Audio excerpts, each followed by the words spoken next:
भोली है मैरम मेरी उसर दी मुस्कांदी, दुखी चुगादी आंदी की है आसे ने टकरांदी।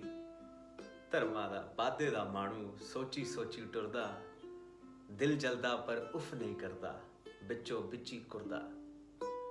भोली मेरी भैन है निक्की, चंचलता दी रानी, सच पुछो तां अस्ती अस्ती मित्रता मस्तानी। पुल्ले पुल्ले पैरे कन्ने आई सरहणे बोंदी, निक्के निक्के हत्थे कन्ने दाग दुखें दे धोंदी। सौ सौ खैड़ छड़ूके करिए मन मेरा परचांदी, इकले बहिए जियां अपनी गुड्डी की पते आंदी। कोल मजाटे बहिए पियो खबरे के लिखदी, चोरी चोरी नजर चराइए की मेरे अल दिखदी। तुस पापा जी रोए होए दे आऊं स्कूला जन्नी, पी अपना ओ सबक सनांदी बरके पन्नी पन्नी। भीखी मां दा नुस्खा लईए गल ओपरी पुछदी, कैसी तुस कूंदे नहीं दसो ओ जरा नहीं रुसती। ए वेदे दी अमर निशानी इन्नी सेवा करदी, मेरे खोरे बोलेंगी ये मन मारी भी चरदी। कियां आखा खोई नहीं सकते इरखी बोल जबानी, सीने दे बिच हिरदे चलदा नैने अंदर पानी। मैं सोचें दी नदिया दे बिच गोते खंदे जन्ना, आंबी आंबी धुप्पा सारे कोई नहीं थोंदा बन्ना। जीवन दी कंधे दे कन्ने चमकी दी गरसाली, सुक्की गई है जीवन दे बूटे दी टाली टाली। इरखी बूटे पोंगर ते गासा कन्ने छोंदे, पी कवियें दे वेदे अंदर इंदे गीत लखोंदे। कुन मनै दे भेत छपैले कुसने दिए साले, गुड़की गुड़की रोंदा रोंदा मन ते दिंदा आले।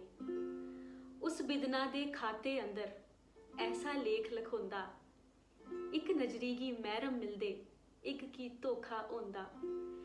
मैं बागां दी रक्षा कीती नहीं कीते मन मैले, कोमल कोमल कलियें अंदर लखां भेत छपैले। पी नजरी दी बरखा कन्ने रूप सवाए कीते, खुशियें दे पल मते पंगोए असदे असदे सीते। मेदे दे रंबे दे कन्ने गुड़दे गैरी क्यारी, इस इल्मा बिच इयां जटोए अपनी जिद पसारी। भी बागा बिच बूटे होए सोहने छैल सबल्ले, रंगे पर नजरा ललचोइयां जोरा आले मल्ले।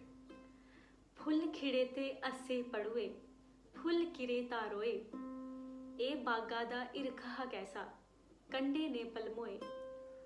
पापी हथ ठुआठी लैंदे जिले बिंद मठौंदा, मैं बूटे गी रथ पलाई इयां गे नहीं रोंदा। ए गीतें दे बोल नमाने नहरे इच पलटोए, किन्ने थार तलोफे जाइए पी कुदरे ए थोए। पुल पलेखे गुड़गड़ा के निम्मे निम्मे नेरे, मैं उनसा दे खेतर पाइए आनी लाए डेरे। कुंवर वियोगी जी की रचना पोली एक ऐसे रिश्ते का यथार्थिक शब्दों में चित्रण है जो शायद हमारी भारतीय सभ्यता, भारतीय संस्कृति की विशेषता है पूरे विश्व में। वो रिश्ता है भाई बहन का, और मात्र भाई बहन का रिश्ता नहीं, बल्कि एक बड़े भाई का अपनी छोटी बहन से रिश्ता, जिसमें उसे बेटी भी दिखती है, बहन भी दिखती है, माँ भी दिखती है, और एक ऐसी नारी भी दिखती है जो पितृसत्ता की सारी चुनौतियों का मुकाबला करते हुए हंसती मुस्कुराती अपने परिवार के लिए निरंतर प्रयास करती हुई खुशी बिखेरती रहती है। वो कविता के शुरू में अपनी बहन के बचपन का इतना मार्मिक चित्रण करते हैं कि यूँ लगता है मानो आपकी आँखों के सामने एक नन्ही सी बच्ची, एक नन्ही सी परी यहाँ वहाँ दौड़ती भागती खेल रही हो। वो उसे कहते हैं, ए महरम मेरी, मेरी लाडली मेरी प्रिय, उसरती मुस्कांदी, बढ़ती हुई मुस्कुराती हुई।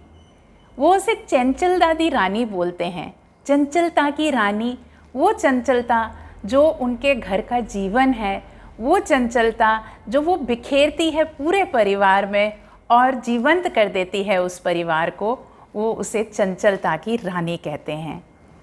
फिर वो दर्शाते हैं कि कैसे वो अपने पुल्ले पुल्ले पैरे कन्ने कोमल कोमल पाँव के साथ उनके सिरहने आती है, उनके पास आती है और अपने नन्हे नन्हे हाथों से उनका सर दबाती है।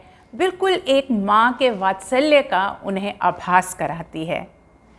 फिर वो बताते हैं कि कैसे वो 100 खेल खेलती है, कैसे वो कनखियों से उन्हें देखती है और चुप चुप के कुछ लिखती है और उन्हें देख के मुस्कुराती है। ये आभास उन्हें बहुत अच्छा और बहुत ही भावनात्मक लगता है। उन्हें एहसास होता है जैसे कि ये वेदों की अमर निशानी।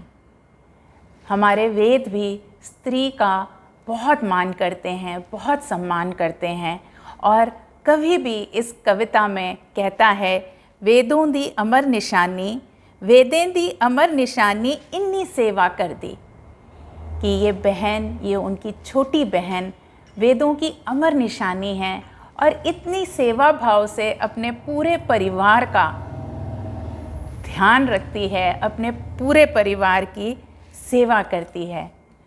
वो कहते हैं वो आके उनसे तरह तरह के प्रश्न पूछती है, जैसे छोटे बच्चे जिज्ञासु होते हैं और आके अलग अलग तरह के प्रश्न पूछते हैं और वो उन प्रश्नों के कभी उत्तर देते हैं और कभी नहीं देते हैं, पर वो कभी नाराज़ नहीं होती। वो अगर उत्तर नहीं भी दें तो भी अपनी मुस्कुराहट को हल्का नहीं पड़ने देती। वो मुस्कुराती रहती है, हंसती रहती है और अपनी ईर्खी, अपना प्यार, अपना प्रेम अपने परिवार पे बरसाती रहती है। परंतु कवि नारी के या स्त्री के संघर्ष से अनभिज्ञ नहीं हैं। वे जानते हैं कि एक नारी का, एक स्त्री का जीवन संघर्षपूर्ण होता है और वो अपने बहन के जीवन का वो संघर्ष भी देखते हैं। परंतु वो देखते हैं कि कैसे इस संघर्ष का, इन चुनौतियों का वो हंसकर सामना करते हुए कभी भी उनकी आँच अपने परिवार पे नहीं आने देती। खुशियों के छोटे छोटे टुकड़ों को लेके वो अपनी परिवार के लिए खुशियों की पूरी चादर बुनती है और अपने परिवार का ख्याल रखती है। वे कहते हैं, सीने दे बिच इर्दे जलदा, नैने अंदर पानी। मुझे याद आती हैं वो पंक्तियाँ जिसमें वो महादेवी वर्मा जी कहती हैं कि हाय नारी तेरी यही कहानी, आंचल में दूध आँखों में पानी। तो कवि अनभिज्ञ नहीं है कि संघर्ष है नारी जीवन में और शायद यही इस कविता की विशेषता है कि एक बड़ा भाई भी उस संघर्ष को महसूस करता है और वो अपनी बहन की स्ट्रेंथ को, अपने बहन की सहन शक्ति को, अपने बहन की उस उपलब्धि को देखता है जिसमें कि वो इन सब चुनौतियों के बाद भी अपने परिवार के कल्याण के लिए जीवन निर्वाह करती है, जीवन संघर्ष करती है, खुश रहती है और खुशियाँ बांटती है। ये एक बहुत ही खूबसूरत, बहुत ही यथार्थ, रियलिस्टिक कविता है नारी जीवन पे, जो कि एक भाई बहन के रिश्ते के माध्यम से इसको प्रकट करती है, इसको समझने समझाने की कोशिश करती है।